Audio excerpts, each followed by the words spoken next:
Hey guys, Phil Harris here, and you've probably noticed recently I've started doing these little mini mixes for you guys to actually see me DJing, which I've never really done before. So in this week's video, I want to talk to you all about how I put those DJ sets together, why I wasn't wearing any headphones, how I get around copyright issues on YouTube. I want to talk to you all about that stuff. So let's get straight into it.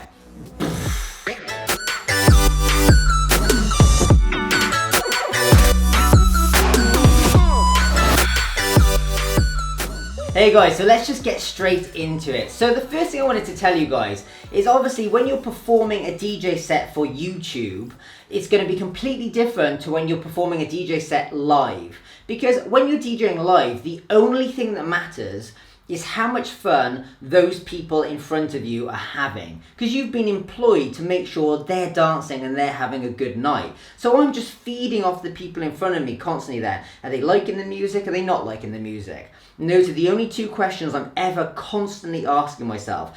The music that I like doesn't always come into it, guys. It's what they like, and that's what makes a good DJ.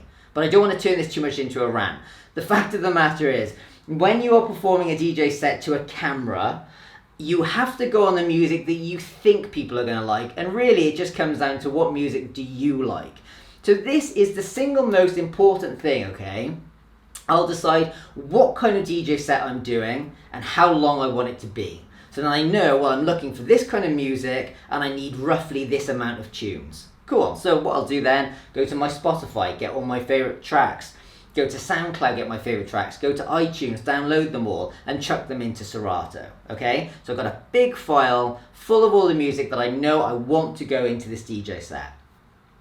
The next thing I'll do is I'll begin to kind of roughly order them. And I'll do this primarily just going on the vibe. So I'll drop a track in, I'll be like, okay, it'd be really cool to start with this track here.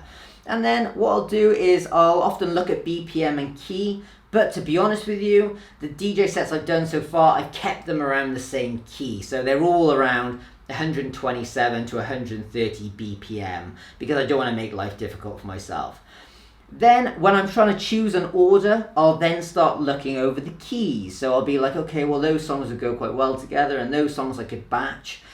But it all comes down to me listening to it. So what I'll do is I'll get a song and I'll drag it in, get another song, drag it in, listen to a little bit of one, listen to a little bit of another and think, would those two songs go quite well? And if they do, cool, move on to the next song and repeat, repeat, repeat. And in this process here, I'll also get rid of songs. There's been a few times where I've been like, oh, I really like this song, but it just doesn't fit. And I just go, cool, get rid of it. Don't make it hard for yourself. Make it easy for yourself. That's what it's all about, guys, okay? So at this point, I've got a file full of the music I like in a good order. And what I will often do is, you know, like you'd often like sort it by key. Well, I'll sort it by number. The reason I would do this is because then you're in a position where you can grab a track here if you want and reorder it. And it stays in that order. You can't do that if you've got any of the other kind of headings selected. You can't reorder it. But if you've got it on number, you can reorder it. That also makes it easy because it means you can then use this button here or this knob here to select songs. So when I'm in the mix, all I need to do is go down one, select, down one, select. Makes it really easy. It's all about ease. Cool. So we've got a perfect list, ordered. Everything's ready to go. Everything sounds good with each other. Now, the next thing you'll notice is on all the songs I play, there was just 2 cue points. Now again, obviously I've told you about my cue points in other videos where, I'll have different cue points, different phrases and one before the drop and all this kind of stuff. But when I'm just performing to you guys, it's all very pre-rehearsed this, okay? So all I need is 2 cue points. Where am I bringing the song in? And at what point do I need to bring the next song in? So you'll see this 1 cue point here, that's where the song would begin to be, that's where the song would be brought in. And this next cue point here, I never use it other than knowing that that is the point I need to bring in the next track, okay? So you got to think, this is all pre-thought through. So the next thing you have to think as well is the different blends. So I'll listen to a song, how much of the song do I want to play, and then I will get the next song lined up and try a few different transitions, see which one works the best, And then I know when I go back and I perform it live, I already know in my head which transition is going to work, okay? So that's basically it. At that point, I've practiced everything. I know where I'm bringing the track in. I know where I'm bringing the next track in. And I've already ran through a couple of different transitions to see which one works, okay?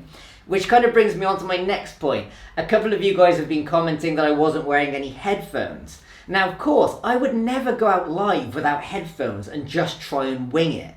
The reason why I wasn't wearing headphones is because I knew I pre-practiced it. I had it all lined up. Where I'm bringing the song in, where I'm bringing the song out, and what the BPM is. And I knew all the grids were set perfectly. So I could go mainly on visuals and just using my ears. Now, another thing a couple of you picked up on was I was kind of mixing in the songs with the volumes quite high.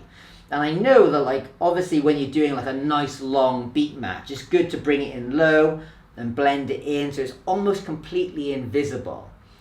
But I also know from doing kind of more advanced DJing that sometimes you just have to bring in songs loud and proud. You just have to. There's always going to be a time in your DJ career where you've got to just smash that play button at the right time and bring the track in. So I felt relatively comfortable without headphones on, having the track quite high, bringing it in, using my ears so I'm listening to exactly the same thing you guys are listening to, and just blending it completely on the spot and just going for it. So I hope that goes some way in explaining why I wasn't wearing headphones. I'd never suggest you go and do that if you're playing live, but if it's been pre-rehearsed, that's my opinion, you're good to go without headphones. And then finally, guys, in this video, I just wanted to address, a lot of you guys are like, well, how are you getting around YouTube, like monetization and all that kind of stuff and copyright? So I'm actually just going to take a moment to jump on my YouTube account and show you. So the truth is, I'm not monetizing them. I turned monetization off, but whether I had it on or off, it doesn't make any difference. So what you'll see on your back end here then is it'll say illegible. Ineligible. I can't read. And it'll say this video found copyright material. The copyright owner is allowing you to use it, but the video cannot be monetized by the uploader. So in other words, I don't make any money off it. And what happens is you'll still see adverts on those videos, and the money is just going to the artists. So say like if I've got like 7 or 8 different artists, the money I guess is just split between them all. And you know, like at the end of the day, I really like putting these DJ sets together, and there was a point where YouTube just didn't allow any copyright. Like if you use a smidge of someone's song, that video gets brought down. And I 10 times prefer this rule, because sometimes I just want to put together a cool DJ set with music that you guys know, rather than just using like music that nobody's heard of before, so you guys can just enjoy the DJ set.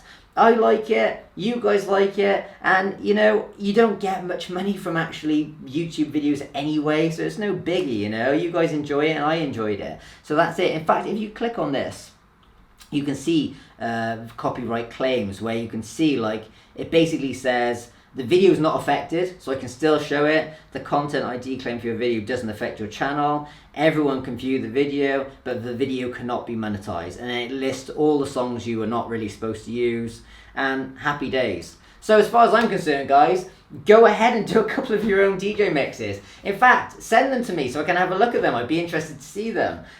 You just put them together. Don't even try and monetize it. Chuck it up and you should be good to go.